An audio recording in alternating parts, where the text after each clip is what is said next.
Welcome back, everyone, to another episode this morning. Happy Sunday to everyone joining us today. We'd like to welcome you back to Let Me Interrupt, a woman's perspective in today's workplace. Cindy and I are super delighted to have a very special guest with us today. Jen Hemphill will be speaking about everything money, and we're really delighted to have her on this morning's podcast. Cindy? Yeah, so I'm actually really excited to do the introduction for our guest today. Jen Hemphill, a military spouse, proud bilingual Latina, helps the busy career-oriented woman become the reina, queen of her money, and love her dinero more. She is a Latina money expert, an AFC, which is an accredited financial counselor, author, speaker, and host of Her Dinero Matters podcast. Her Dinero Matters is an award-winning podcast focused on the advancement of U.S. Latinas to minimize the gender wage gap while creating a healthy, confident conversation around money. She has been featured in publications such as Forbes, U.S. News, The World Report, Oprah Magazine, Good Company Magazine, and Grow, and even on NPR. So we're super excited to welcome her to our podcast and ready to hear all of the wisdom that she's going to bring us today. Thank you so much to the both of you for having me. I am loving seeing other women podcasters and meeting other women podcasters, so I'm excited to have this conversation. Again, we're really delighted to have you here talking about something that you obviously have substantial expertise in. I'm kind of curious if you wouldn't mind sharing with us and our listeners, what got you exposed to the area of finances? And tell us a little bit more about how you spun that into a podcast. Yes. So basically, I'll preface it with I'm a military spouse. So I've been a military spouse for 22 years. And I knew going into when I married my husband and I knew he was going to go into the military, I wanted to have a career. But I knew we were going to be moving a lot. And I didn't know what this career would look like because it's challenging as a military spouse, employment in the military spouse. That is a challenge. But the other aspect of this, for me, we wanted to have kids. And for me, I wanted to be the 9-to-5 job didn't provide, a 9-to-5 job in those times didn't necessarily provide the flexibility if the kid got sick or if I wanted to be a parent on the field trip to help out, those type of things. And those things were very important to me. And so I wanted to figure out what would this look like. Honestly, entrepreneurship wasn't even... It wasn't on my mind, but I wanted to see what would it look like for me to, in essence, have my cake and eat it too, where we could, as we move, where I could have a career that was mobile, that I didn't have to start over again each time we moved.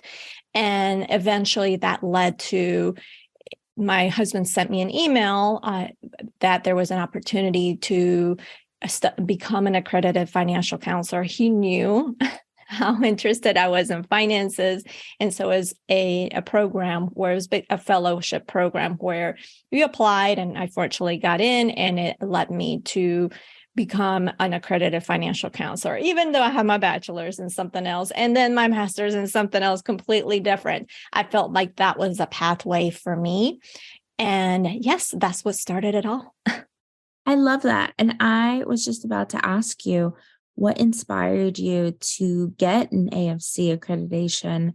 But it sounds like that came before the podcast. So that's really interesting to hear, because initially I thought, you had started the podcast and gotten the accreditation. Okay. Yeah. So the AFC came before the podcast because, as I mentioned, I didn't think that I wanted to have a business. That wasn't even a thing for me. And so eventually, as I was trying to figure out how can I have this career and be mobile, that was at the beginning. These were in the early, this was in, my kids were born, but I was exploring. So I was thinking consulting, or I can, in Skype those days, we use Skype. So I'm like, well, I can just help a client on Skype, but I didn't even think of it, honestly, as entrepreneurship. I just thought this is what I would do. And then eventually the world of online business came into my life, in the sense of there's digital courses and you can coach online and do all these other things. And that's what started the business, in terms of, well, yeah, I can do Skype coaching clients.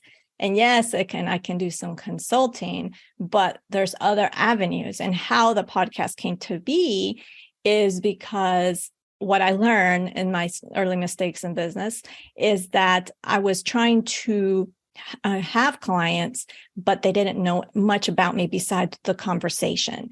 So I needed to create some sort of content for them to really get an idea before they made the decision to work with me. Who is Jen Hemphill? Is she aligned with my values? Is she really a good fit for me? And so I explored blogging. That wasn't it. I explored YouTube, and that took a lot of time. And it was the early stages of my business, and I felt like you needed more of a team for that. And I came across podcasting, and I fell in love with podcasting, even though podcasting is not easy, as you both know. It does take a lot of time. But in terms of having a mic and just getting on and recording, that's the easier part. The other part's getting it out there, editing, all that good stuff. So that's how it essentially. And I started podcasting back in 2015. It was originally Her Money Matters. And eventually I decided to really focus on the Latino community. I think that at least speaking for myself, I can definitely relate. Luckily, I have a partner on this podcast journey who's immensely tech savvy, and she can spend a lot of time editing and so forth. But it's like you said, I think it's very time consuming. But being one of your newest followers on your social media platforms, which I've had a chance to look through, I'm sure that you can attest to the fact that your podcast definitely helps to reach the masses. Yes, it's been very, very rewarding. Probably the best decision that I've made for my business, because it, as you said, it allows you to reach more of an really interested community population listener, because they, with a podcast, you're really listening, right? You're in theory, right? You got the person's attention because they're walking, they're doing the dishes, they're maybe at the gym, wherever. And when you're watching a YouTube, you kind of gaze away. When you're blogging, maybe you skim, or maybe you go, you lose the interest, whatever that may be. But with podcasting, it's different. It's more intimate. So, and it does take some time to grow, but I've been fortunate, because you never know who's listening on the other side. And when I was Her Money Matters, I still today, I'm like, this is just still unreal. There is a true crime podcast, if you're into true crime podcast, called My Favorite Murder. And it's a very big podcast. And apparently one of the hosts was listening to my podcast, Her Money Matters, at the time, and loved it and recommended it to her community, which naturally just really increased the number of listeners that I had at that time, because you just never know who's listening. And also, as a result, that's how I have a book, because a small publisher reached out to me about writing a book. You just never know who's listening and what opportunities come about because of the podcast. That is actually so exciting and encouraging. I had not really thought about that. And, to our listeners, if you're out there and you have an opportunity for us, we would love to hear it. Because it's really great that, you were able to kind of kick off your podcast from a listener. Like, I love that. That's so inspiring. And, in that same way with the people that are listening to you, and kind of, I've seen your presence on social media and kind of the consultations that you've had and offer and all of the services that you provide. When you're thinking about all of the intel that you've received, what would you say are some constant themes that you're hearing, or issues that most of your clients or even listeners have come up and mentioned to you as a barrier to talking about money or dealing with finances? Lack of confidence. Number one, we think we are bad with money. So we hold back in doing whatever the things that we need to do with money because we think we're not good at it. We're overwhelmed as women. We take on a lot of roles, as you all may know. And then the adding that money management aspect, it just feels like too much. Because we already have all these roles. Well, juggling, home, work, whatever we're juggling, we're just doing a lot. And then the third one that I also see is having that conversation around money with our partner is a challenge, or getting the partner on board on the same level as you, where maybe the partner's not interested in doing anything. They just want to continue how they're doing money. And so those are primarily what I see. Yeah, I can definitely relate just listening to what you have to share. I think that sometimes women in general, it can be kind of perceived as a barrier. Perhaps their partner, their significant other may not be as good with money as they are, or even vice versa. I think that, there's always that feeling that maybe one person is holding the team back, or even if it's a single mom who's been doing it alone for so long, there's that sense of independence and they don't want to couple their finances with another. So I think there can be a lot of variables. Yeah. And I think that almost all of what you mentioned kind of hit on on a different level. And it changes. You become more aware of finances, whether it's because you're getting more money or because you're having less money. And I think a lot of people are starting to feel the latter because of inflation right now. And, you're having less money on hand, you're having to think about it, you're having to make these decisions that maybe you didn't have to do in the past. And to kind of follow up with that, what would be some advice or tips that you would give to people, even off the top of your mind, for people who are going through that right now and starting to look at their finances, and especially women who are in a place where they really just don't know where to start? I always start with trusting yourself. As I mentioned, we tend to have that lack of confidence, but the reality is even though there's money experts out there that are teaching finances, the person that knows your finances best is you, because each situation is very unique. So the money experts know they're experts in finances, but you're expert in your own unique situation. So you need to really trust yourself, because there's a lot of advice and then that gets overwhelming. So what do you do? Where do you start? So you have to trust yourself and prioritize. You mentioned prioritize. What is best for me in this season of my life? So you don't have to do all the things. So you just have to trust your gut and choose what's best for you. Maybe it's focusing on just in one thing at a time, right? Maybe it's just focusing on getting that budget implemented and going better before you do the budget and really attack the credit card debt. So what is that for you? And you also need to keep things simple, because by keeping things simple, and what I mean by that is choosing a tool that you're going to use consistently. So if you keep it simple and use a tool that you are going to be consistent with, you're going to have more success, because not everybody needs to use spreadsheets. You may not like spreadsheets. That might be overwhelming for some.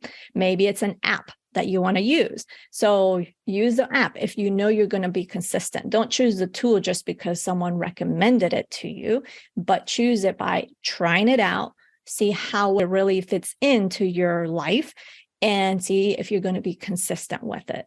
And then the other thing is, we talked about money conversations and that being difficult with your partner. Always remember that those money conversations don't have to be about the tough things. Like maybe it's that credit card debt that you're feeling overwhelmed with, especially now where interest rates have increased. But it can be simply about maybe with your partner getting to know their money history. And by that, I mean, or their money story, how they're about their upbringing, because maybe there's something in their upbringing that maybe really impacts them in the way that they tune out finances. Maybe they had either a bad experience or witnessed, had an example or something was that they're heard over and over again. Our money story really impacts how we do and perceive money. And it could be those conversations about maybe something, sharing something that you learned. So those money conversations don't have to be so intimidating. They can be easier by just having a casual conversation about tips you learn, just getting to know your partner, sharing your story, money story, your upbringing with them, I think is powerful. That's really great, Jen. It was definitely a goal for Cindy and I both to make sure that our podcast was both relevant and could reach as many folks as possible. And I'm sure that you're doing the same thing for your community, whether that's the general community at large or the Latina community. But could you share with us what you feel you've learned from your community on your journey? Yes, I've had emails from just listeners, like even the ones that have not worked with me. Those are the ones that really strike me, that are powerful, because just based on what they've listened on the podcast and the action that they took to get on a debt, out of debt, or start investing, or really get their finances in a situation where they can purchase a home finally. Those stories I really love. But I've also learned we have a lot in common. They're like me. Even though I'm here talking and teaching money, that doesn't mean I'm perfect. And I'm not afraid to share with you and my listeners what me going over the budget or going out to eat too much, those type of things. So those things, for me, it's really still, even years later, it's still unreal, the impact I bring, because for me, it was about teaching. I didn't really think much beyond that. I didn't think beyond what really that impact would be. I was hoping it would make a change in people's lives, but just hearing the stories is just still unreal. Just this past week, I was at a conference for financial professionals, and someone came up to me that had been following me, and because of the example that I set, they're also becoming a financial professional, right? Because they saw my example and they're like, I can do this. And so it's unreal in what shapes, ways, and forms that you have an impact on people, because they're really looking to you for an example, because there's something unique about each one of us that touches that listener. Because I always give the example that, let's say it's myself and another financial professional saying A, B, and C about budgeting. And we're saying the same concepts, but how we communicate, how we come across maybe a story, what the other financial professional may connect more with that person than what I say, or vice versa. So there's also, something unique about our stories, who we are, that really connects with that person. And that to me has just really been powerful. Yeah, Jen, I will just say that even just listening from one of the featured podcasts that you had on your page, and it was really about having conversations with family. And it was just something that has been difficult for me. And, in all honesty, it has created barriers in my relationships. In particular, my relationship with my husband, because we come from different, we have different money stories. And for me in particular, it was very difficult to talk about money because it just wasn't something that I had put into practice. I didn't really grow up knowing too much about our finances. And when I started college is really when, I started kind of working with my dad to figure out where finances fit as far as my undergrad. But that was kind of where the buck stopped. And so when I got married, we had to figure out mortgage, we had to figure out our daily expenses. And it was just, some of those conversations were not productive. They were hurtful, and I just didn't know how to have them. So it really was a big learning curve for me. And I can admit that now, but it really took a really long time for me to get to a place where I could understand that I had some barriers on the road to having those money discussions. And ultimately, even just listening to that episode inspired me to have more conversations, but with my dad. My dad's pretty young. It's in his 40s. And so the thought of, a follow-up plan if something happens to him was just not top of mind. But it was so monumental to get that tip. And even though this was one episode of 300 that I listened to and that made a difference for me, it really did. Wow. Well, thank you. I'm so glad. That resonated and you reached out. And I'm curious, how did your dad react? Yeah, so it was actually really overwhelming for him. I know you in your episode talked about being treading the water carefully, and that's not one of my strengths. So I called him and I was just like, hey, what's gonna happen when you die? Like, what's your plan? Who's getting the house? Who's taking care of, my brother? Who is paying for all these things? And at first he was like, it's taken care of. Don't worry about it. Then I pushed a little bit more and I was just like, well, I think I need to, I need you to give me more details. I need you to be more specific. What paperwork am I looking at? Who am I calling? Like more details. And after a little bit, he was able to have that conversation with me.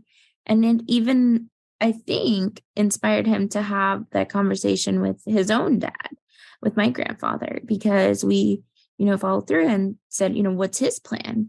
So it really was great. And then it was like a domino effect because, right after I got off the phone with him, I immediately thought to myself, like, I haven't even done that for my own husband.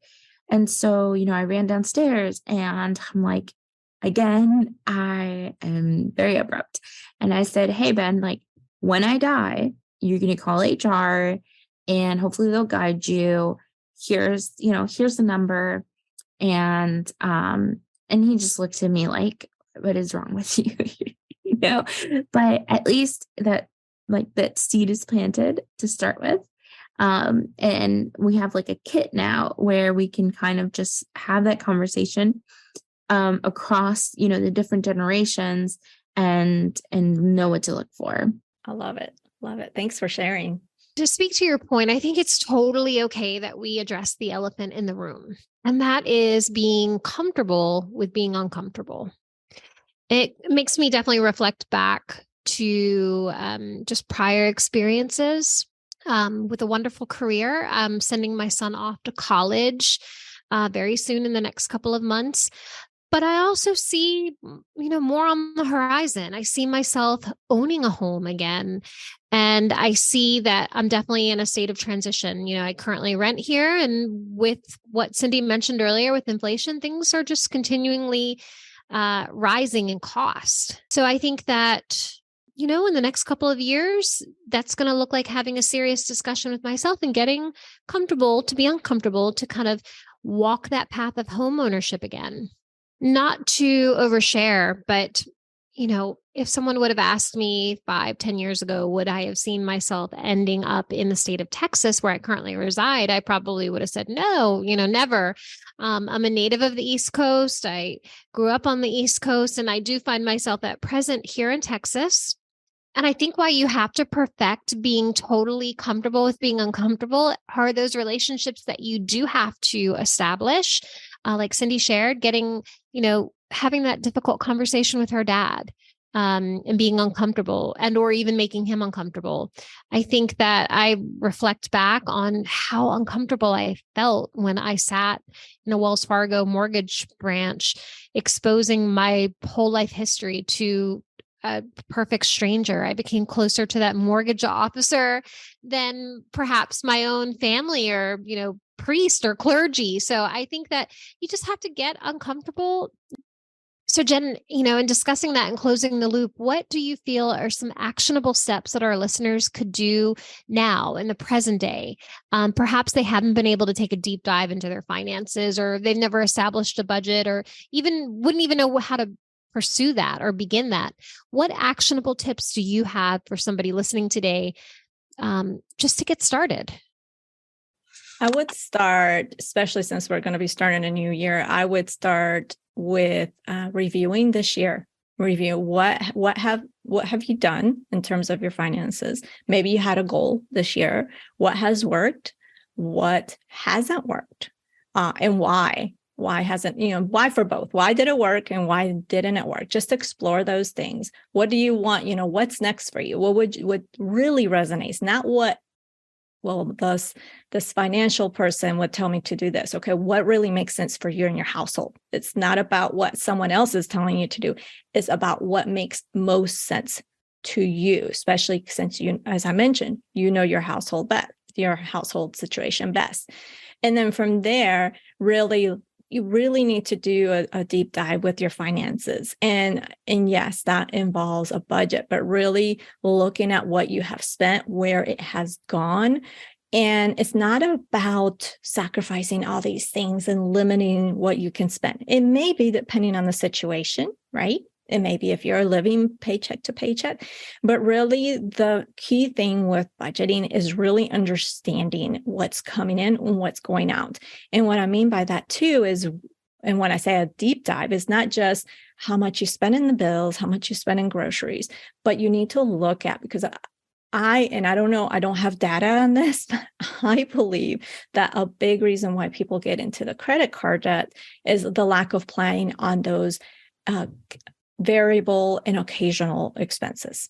And those, what I mean, like gifts, we're upcoming to the holidays. If people don't do any planning and they want to buy gifts, they may end up putting on the credit cards, right? But if you are planning, meaning you have an idea of how much you're going to spend on gifts for the year, you can start setting that money aside throughout the year. Those are those occasional expenses. The same with trips. You can be, if you really look at where you want to go, how much it's going to cost, you can set that money aside. So it's really those occasional expenses that I think cause some of that credit card debt. The clothing, right? Oh, I need some new clothes. And then you end up spending several $100s, right? And that's okay. But if you plan for it, it can go on the credit card, but you will have that money to pay it off. Because the key to credit card usage is it's not that it's bad to use, it's how do you use it responsibly? And that is just using it for what you can pay off. So that way you're using it for those points and those credit card benefits, but pay it off so you're not carrying a balance, especially now with the higher interest rates. You don't want to be carrying that balance. I think this year I'm just going to have to kick off with looking back and seeing, where did we spend our money? Like, where did it all go? I think I just need to delete Uber Eats, to be quite honest. And that's just one of those things where it's like, it's late and I'm tired, or I'm working and, I know my husband's tired and I'm like, they're having a sale, they're having a deal, they're having a offer, and, an offer here, an offer there, it starts adding up. I think I just, that's one of the approaches that I really want to focus on, and just kind of shifting over to some of the advice that you give in your book. So, it's more so fighting the myths or uncovering the myths of traditional money advice. So can you kind of give us a little bit about how you approach your book, what is covered in it, and kind of how that is unique, and what can one expect when reading your book? Yeah, the book comes from my own frustration. I am that person that if you tell me A, B, and C, I will follow it to the T. And what had happened in my story is that I was always I love finances. I was always the one managing our budget and household finances. But 10 years into our marriage, I found ourselves in a spot where, okay, we're not bad financially, but we're still in debt. We've been borrowing from that retirement, the 401k. We continue to spend from our emergency funds. And so we hadn't really moved the needle much. And I'm like, what am I doing wrong? I felt a lot of shame and guilt, because at that time is when I was studying to become an accredited financial counselor. Family members and friends looked up to me because they felt I was very smart with money. So they looked to me for advice and guidance. Yet I felt a lot of shame and guilt because when I knew the reality of our finances, again, it wasn't in a bad financial spot, but after 10 years of working to get out of debt and do these other things, something was missing. And so when I went to explore that, that's where I came across this book. It was called now I forget the name, I think it was called The Millionaire Mindset, T. Harv Eker, something like it's got millionaire in there. And so that's when I came across that about the mindset and the money mindset piece. And I call it the money story. And really, I learned how much of an impact our upbringing has. And when I really explore that, I realized that what I heard a lot of in my upbringing, I'm from Bogota, Colombia. And when we lived there, and even starting over here in the US, there was always my parents always said, we don't have the money, we can't afford it. So what happened into adulthood, I was still thinking that. Even if financially maybe we were better off, I was still thinking that. And just the fact that I was thinking that, I was recreating that reality, right? So that's why the emergency funds, I'm like, okay, it's not an emergency, but we'll buy the TV from here, or, those big purchases, or we have it saved up. So we'll just buy and so forth. So that open. So I wanted to write a book that really, because in financial education, what happens is what the themes that we hear is spend less, get out of debt, and save more. That's what it comes to, but they don't address the emotional part, the mindset part. And that's what I wanted to bring to the table, that yes, all these things about financial education are good, but yet there's this missing component. And so that is the bigger component. I also talk about different things about budgeting that I don't think are talked enough on. And I talk about different things like accountability, in terms of, we all need accountability. So especially with our finances, whether it is with your partner and a friend that really is really wanting to move forward with some goals, or paid accountability like a coach or a financial professional. So talk about that is the goal of the book, is really filling in those gaps that I have found throughout my own personal experience. Oh, and the other thing that I wanted to mention, because I think this is key, is with the money story, I talk about I call it the money headquarters, where this is my own experience, my perspective, the money headquarters is made up of our mindset, money skills, and money actions. And our mindset, again, my own opinion, is about 70% of the money headquarters. So I think of the money headquarters of buying a home. and when you look into buying a home, one of the things that you look to or check on is the foundation strong? Are there any problems with the foundation? Because if there are any problems with the foundation, it's not to say that the house is going to crumble, but you're always going to have issues with that home. So if you have a strong foundation, you have a strong home. So I equate the mindset to that foundation of the home. And if that foundation is not strong, it's not to say you're going to go bankrupt, but you're always going to run to some challenges. You're not going to really get to where you want to go as fast as you want to go. And what is crazy to me is that, so in my opinion, the mindset part is about 70% of the financial of the money headquarters. Actions are about 20% and 10% about skills. And skills is the budgeting, the saving, all that. But what's crazy to me, what we focus on as a society is that we focus on that 10%, the skills. Yet what makes most impact, in my opinion, is the mindset. And that's where we don't really pay attention to. I really like that, Jen. I think you could definitely apply that whole mindset theory to a lot of things in life. I know Cindy mentioned a few days ago that she made the purchase of your book, and we're going to share the link for your book in the show notes for all those who are listening.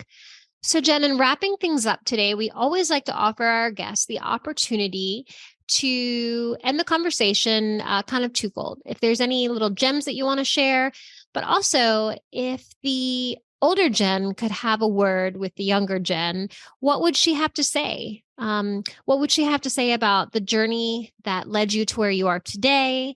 Would she have done it all over again? Would she have done anything different?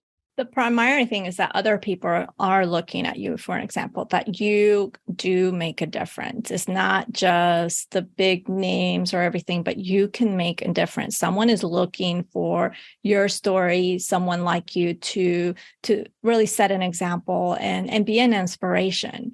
Like I mentioned, I wanted to teach and make an impact, but I didn't really know what that meant until I got the emails, until I met people in person. I mean, it's crazy to me where I talk to listeners and they call it, they have their what is it, fangirl moments, and I'm like, I'm just me, right? So you can make this difference, and I think it's also important to know that you don't. Even though as a little girl, I did think big, but sometime in adulthood, though, you stop dreaming, right? And you have to continue dreaming. You have to not be afraid to think big or go big with your dreams and aspirations. I never thought I would be an entrepreneur. I never imagined I would have a book. I never imagined that of the companies and my corporate clients that I'd be working with, the big names that I'd be working with. I never imagined I would have my own event, those things. And so it's good to just make sure to allow yourself to dream big, to, even though there's sometimes you hit bumps in the road and you have those discouragements, but you have to just get up and continue moving and continue pressing.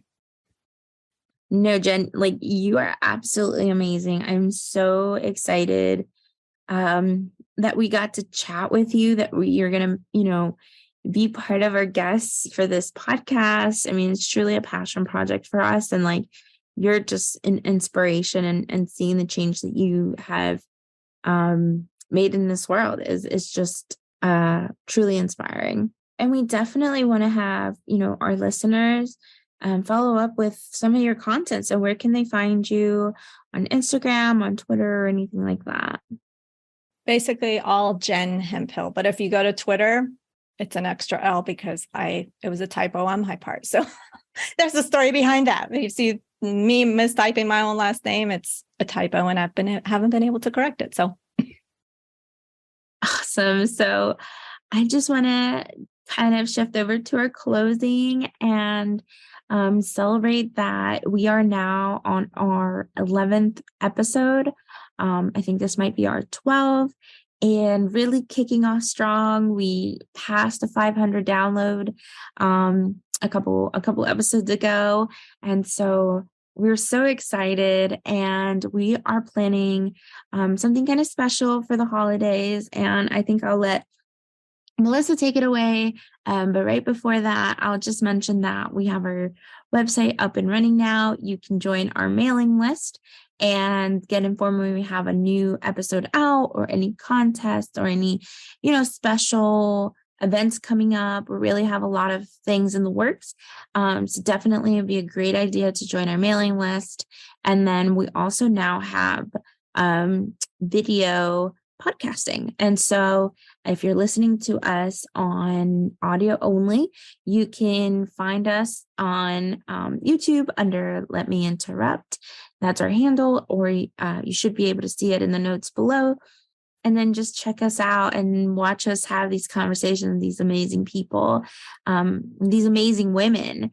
And maybe you'll get a couple blank stares, or a couple laughs that may not just be in the audio version. So hope to see you start subscribing there. But yeah, I'll push it over to Melissa to tell you a little bit about the holiday special coming up. And we might just throw one more nugget in the pot per se. And I think we're going to come to you guys live, which is a big hurdle, right? Because we've had some bloopers and some laughs, and a couple more bloopers and more laughs, but I think we're going to come to you guys live.